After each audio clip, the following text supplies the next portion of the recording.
He is thigh-deep in freezing black water inside a Moscow manhole, and armed KGB guards are patrolling the road just above his head. One wrong sound, one flashlight beam at the wrong angle, and he never comes back up. He is not planting a bomb tonight. He is not stealing a single file. He is listening in on the Soviet Union's nuclear weapons program, one wire at a time. The CIA called it Operation CKTAW. It worked for years. Then, 3,000 miles away, in a room with no water and no guards, it started to fail. South of Moscow sits a closed city called Troitsk, sealed off the Soviet map entirely. Inside it, the Krasnaya Pakra Nuclear Weapons Research Institute designed the Soviet Union's most advanced warheads. Just a blank space on the atlas where a city should be. No visitors, no maps that named it. A closed research city, a capital, and one road built to connect them. Every finding from that institute traveled to the Ministry of Defense in Moscow by one method: buried cable. Phone calls, faxes, teletype messages, all of it running in lead-shielded lines beneath a stretch of asphalt outside the city. In 1977, the CIA decided to reach into that highway and listen. It would take 4 years just to find the right cable, let alone tap it. The Soviets already knew a highway like this was worth guarding. They wrapped the cables in lead. They wired tamper sensors into every junction. They built alarms into the system itself. Getting to the cable meant getting past all of it, alone, underground, and someone still had to be the one who went first. Almost everything we know about what happened down there comes from the CIA's own published account of the mission. That account gives the lead technician only a cover name, Ken Seacrest. Other reporting separately links a Moscow cable tapping mission from the late 1970s, one like this, to CIA officer James Olson, though no primary source ties Olson directly to Seacrest or to CKTAW by name. In 1981, Seacrest disguised himself as an ordinary Soviet worker and joined his own family on a countryside picnic. Mid-forest, out of sight, he changed his clothes into something no KGB watcher would look at twice. Then he walked to the road, found the cover, and went down. The chamber below was barely 4 feet by 6, 8 feet deep, and already flooded with cold water. For up to 2 hours, Seacrest worked thigh-deep in that water, strapping sensors onto cable after cable by feel. He photographed every cable with an infrared flash, the only light he could risk down there. Every cable looked identical, same lead sheath, same thickness, same cold, indifferent surface under his fingers. Pick the wrong one, and years of planning die quietly at the bottom of a Moscow drainage shaft. Above him, on the road, the patrols never stopped. One patrol pausing too long over that manhole, and there is no cover story left that saves him. It doesn't come. Once the right cable was confirmed, a gloved hand pinned a single scrap of paper marked number 1 inside a drawer back at the station. 4 years of engineering, disguise, and risk, reduced to one silent gesture. Now came the part that had to last for years without a single mistake. Under cover of night, the CIA buried a permanent tap about half a meter from that same manhole. According to the CIA's own published account, the buried unit was a red metal box stamped in Cyrillic with a warning, "Danger, high voltage." Inside it, a tape recorder, a transceiver, and a power supply built to run for 4 to 6 months alone in the dirt. No wire ran back to any embassy, no signal that could be traced to a building. Just a machine in the dark, listening. The device could reportedly be read remotely from roughly 2.5 to 3 kilometers away. Officers would drive past, close enough to pull the signal, far enough to never be seen stopping. To the KGB patrols circling that stretch of highway, It was just another car passing through. Roughly every 4 to 6 months, someone had to physically return and recover the tapes themselves. Every single recovery meant doing the manhole again, the water again, the patrols again. And for several years straight, it worked. A machine no one could see and no one could catch. How do you catch a tap that leaves no trace? CKTAW poured out what internal reports called priceless intelligence on Soviet nuclear weapons research. Analysts at Langley pored over transcripts of a program most of the country would never even hear existed.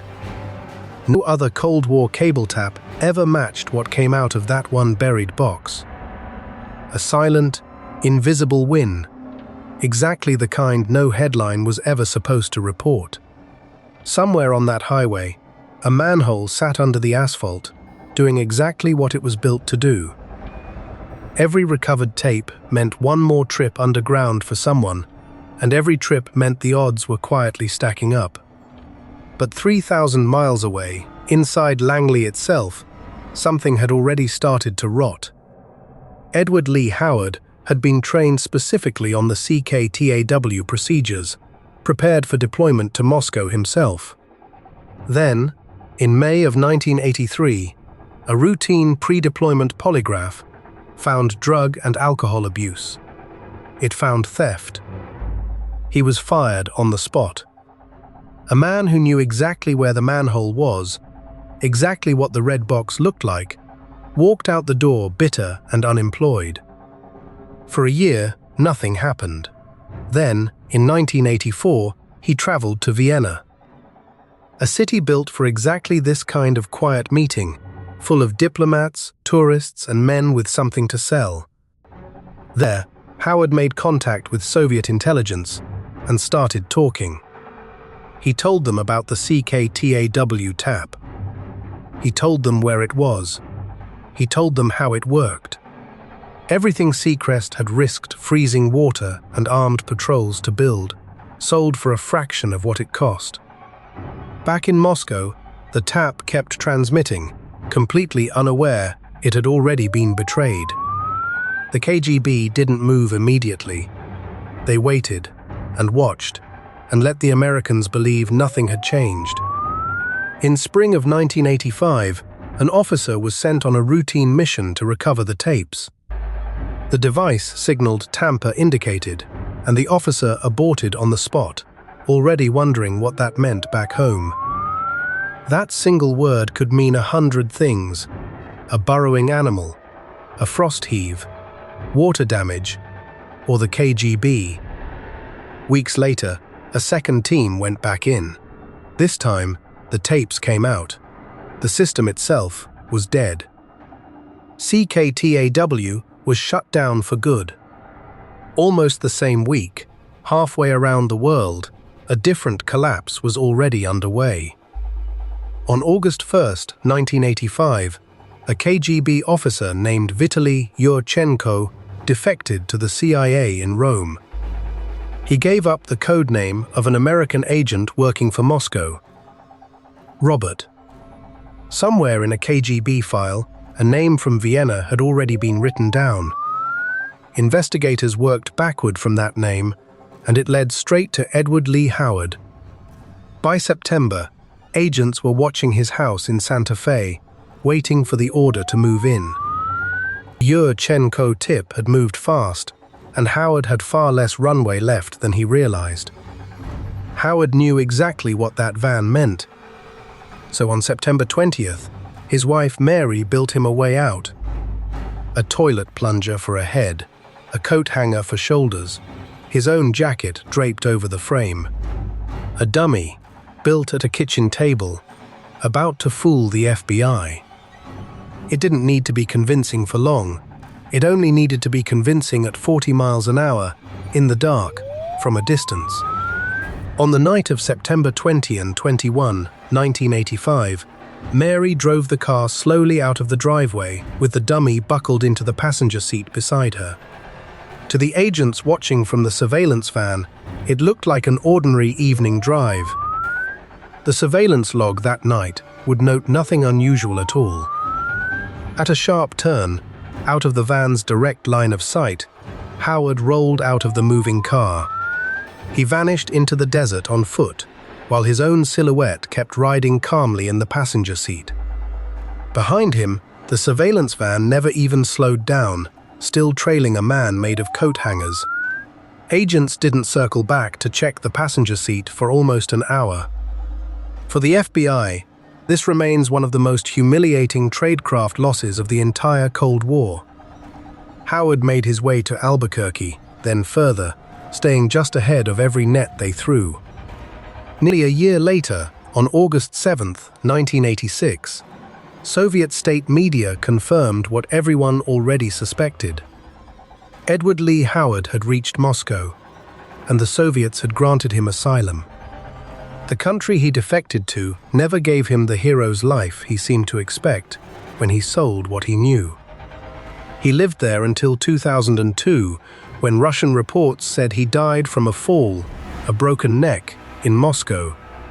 No parade, no trial, just a quiet death in the country he chose over his own.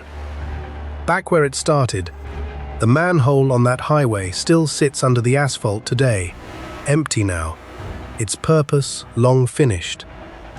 For a few years, it carried the closest thing America ever had to a direct line into Soviet nuclear research.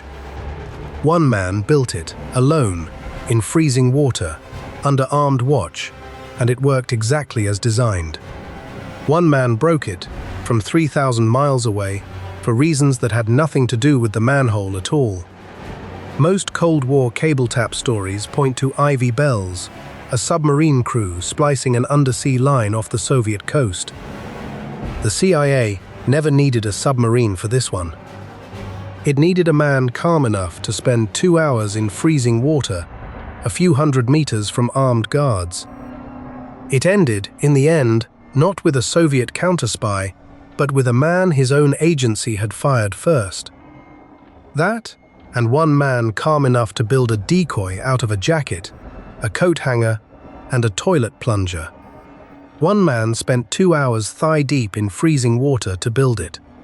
It took one fired employee, 3,000 miles away and never once underground, to end it. Which one was the real risk?